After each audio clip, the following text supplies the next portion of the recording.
മലയാള സിനിമയിൽ പിറന്ന രണ്ട് സൂപ്പർ ഹീറോസാണ്.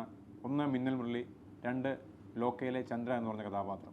ഈ രണ്ട് സൂപ്പർ ഹീറോസാണ് നമുക്ക് മലയാള സിനിമയിലുള്ളത്. മെയിലെ ഫീമെയിൽ എന്ന് പറഞ്ഞാൽ ബാരിയറൊക്കെ അവിടെ മാറ്റി നിൽക്കട്ടെ. കറൻ്റ്ലി നമുക്ക് രണ്ട് സൂപ്പർ ഹീറോസാണ് ഉള്ളത്. ഇതിൽ മിന്നൽ മുരളിയാണോ ഹൈ അതോ ചന്ദ്രയാണോ ഹൈ? അതാണ് ഈ ഒരു വീഡിയോയിൽ പറയുന്നത്. അതുകൊണ്ട് തന്നെ ചന്ദ്ര എന്ന് പറഞ്ഞ ലോക്ക എന്ന് പറഞ്ഞ സിനിമയിലെ കുറച്ച് സ്പോയിലേഴ്സും കൂടി പറയേണ്ടതായിട്ടുണ്ട്. അതുകൊണ്ട് തന്നെ സിനിമ കാണാത്തവരാണെങ്കിൽ സിനിമ കണ്ടതിന് ശേഷം ഈ ഒരു വീഡിയോ കാണാൻ ശ്രമിക്കുക. മിന്നൽ മുരളി എന്ന് പറഞ്ഞ ഒരു സിനിമ എടുക്കുകയാണെങ്കിൽ ആരും പ്രതീക്ഷ കാണത്തില്ല ബേസിൽ ജോസഫ് എന്ന് പറഞ്ഞ ഡയറക്ടർ ഇങ്ങനൊരു വലിയൊരു യൂണിവേഴ്സ് ക്രിയേറ്റ് ചെയ്ത് വെക്കുന്നത്, അതായത് ഒരു സൂപ്പർ ഹീറോ സിനിമ മലയാളത്തിൽ നിന്ന് എടുക്കുമെന്ന് വിചാരിച്ച് കാണത്തില്ല. എനിക്ക് ആ സിനിമയിൽ ഏറ്റവും ഹൈലൈറ്റ് അല്ലെങ്കിൽ ഇഷ്ടപ്പെട്ടതെന്ന് പറഞ്ഞാൽ ആ ഒരു സൂപ്പർ ഹീറോയുടെ എവല്യൂഷൻ തന്നെയാണ്.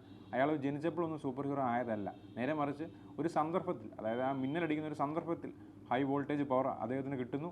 ശേഷമാണ് അയാൾ സൂപ്പർ ഹീറോ ആണ്, അല്ലെങ്കിൽ അയാൾക്ക് സാധാരണ മനുഷ്യരെക്കാൾ കൂടുതൽ കഴിവുണ്ട് എന്ന് മനസ്സിലാക്കുന്നത്.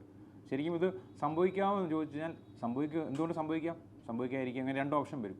എന്തായാലും ആ ഒരു സംഭവത്തെ ബേസിൽ ജോസഫ് കൊണ്ടുവന്നേക്കുന്ന രീതിയുണ്ട്. ഏകദേശം എനിക്ക് തോന്നുന്നു ആ ഒരു സിനിമയുടെ ബഡ്ജറ്റ് എന്ന് പറഞ്ഞാൽ 20 കോടി താഴെയാണ്.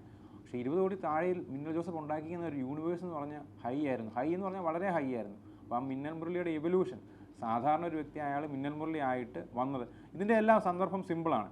അതായത് മനുഷ്യന്മാർക്ക് ഗത്യന്തരമില്ലാതാവുമ്പോഴാണല്ലോ, അതായത് ആരും ഹെൽപ്പ് ചെയ്യാതെ വരുമ്പോൾ, ഒരു കൈത്താങ് വരുമ്പോഴാണ് അയാളാണ് സൂപ്പർ ഹീറോ ആവുന്നത്. ഈവൻ ബാറ്റ്മാനിലും കാണിക്കുന്ന ആ ഒരു സന്ദർഭം തന്നെയാണ് ഇവിടെയാണ് സെയിം മിന്നൽ മുരളിയിലും പറയുന്നത്. അതായത് ആ ഒരു നാടിന് ഒരാപത്തുണ്ടാകുമ്പോൾ അയാൾ രക്ഷിക്കാൻ വരുന്നു, അവിടെ അയാൾ സൂപ്പർ ഹീറോ ആവുന്നു. അതിന് സൂപ്പർ ഹീറോ, ഒരു വ്യക്തി സൂപ്പർ ഹീറോ ആകണോ എന്ന് ചോദിച്ചാൽ ഇല്ല. നമ്മുടെ ചുറ്റുപാടും നോക്കി കഴിഞ്ഞാൽ ഒരുപാട് വ്യക്തികൾ അങ്ങനെയുണ്ട്. ഒരുപാട് വ്യക്തികൾ, അതായത് ഒരു സൂപ്പർ ഹീറോ പോലെ തന്നെ ആൾക്കാരെ ഹെൽപ്പ് ചെയ്യാൻ വരുന്ന വ്യക്തിയുണ്ട്. അപ്പം ആ ഒരു കോൺസെപ്റ്റ് ബേസിൽ ജോസഫ് തൻ്റെതായ രീതിയിൽ അഡാപ്റ്റ് ചെയ്തപ്പോൾ കിട്ടിയത് മനോഹരമായ ഒരു സിനിമയാണ് മിന്നൽ മുരളി എന്ന് പറയുന്നത്. ശരിക്കും പറഞ്ഞാൽ ആ ലോ ബഡ്ജറ്റിൽ അങ്ങനെ ചെയ്യാൻ പറ്റുമെന്ന് അദ്ദേഹം കാണിച്ചു തന്നു. ഇപ്പോൾ ഈ മിന്നൽ മുരളി എന്ന് പറഞ്ഞ ഒരു വീക്കെൻഡ് സിനിമാറ്റിക് യൂണിവേഴ്സിലെ ഒരു ക്യാരക്ടറാണ്. ഇനിയും അടുത്ത യൂണിവേഴ്സിൽ വേറെ കഥാപാത്രങ്ങൾ വരുന്നുണ്ട്, കണക്ട് ചെയ്ത് പോകുന്നുണ്ട്. നമ്മുടെ ലോക്ക ചാപ്റ്റർ 1 ചന്ദ്ര എന്ന് പറഞ്ഞ സിനിമ, ഇതിലും വേഫെയർ ഫിൽമാറ്റിക് യൂണിവേഴ്സിൻ്റെ ആദ്യത്തെ സിനിമയാണ്.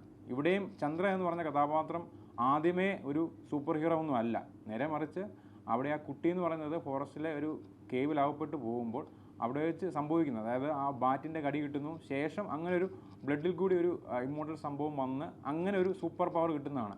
അവിടെയും സെയിം പ്ലോട്ട് തന്നെയാണ് കാണിക്കുന്നത്. ഒരു സാധാരണ വ്യക്തി ഒരു ഇമ്മോർട്ടൽ ആകാനുള്ള സാഹചര്യം ഉണ്ടാകുമെന്നുള്ള കാണിക്കുന്നത്. അവിടെ വാമ്പയർ എന്ന് പറഞ്ഞ കോൺസെപ്റ്റാണ് കൊണ്ടുവന്നിരിക്കുന്നത്.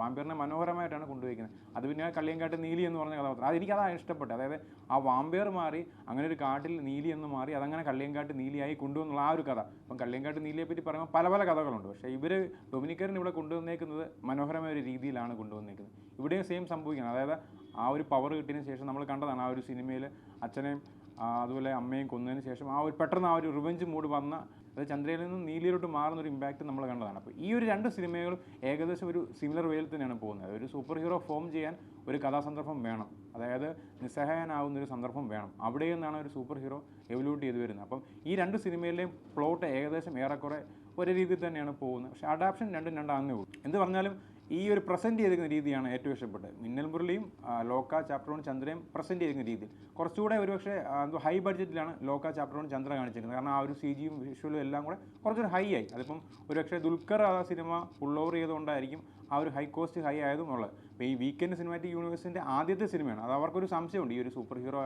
സിനിമ ഇറങ്ങിക്കഴിഞ്ഞത് എങ്ങനെ ആയിരിക്കും എന്നുള്ളത്. അപ്പോൾ ഒരു സംശയിച്ച് തന്നെയാണ് ആ ഒരു സിനിമ, ചിലപ്പോൾ അതുകൊണ്ടായിരിക്കും ആ ഒരു ബഡ്ജറ്റിൽ ഒതുങ്ങിയത്. എന്തായാലും ഇനി ഒരു വീക്കെൻഡ് സിനിമാറ്റിക് യൂണിവേഴ്സിൽ ഈ മിന്നൽ മുരളിയുടെ സെക്കൻഡ് പാർട്ടൊക്കെ വരുമ്പോൾ ഈ ബഡ്ജറ്റിലൊന്നും ഇല്ലായിരിക്കും സിനിമ. കാരണം മലയാള സിനിമയുടെ സ്കെയിൽ തന്നെ മാറുകയാണ് മലയാള സിനിമ, വളരുകയാണ്.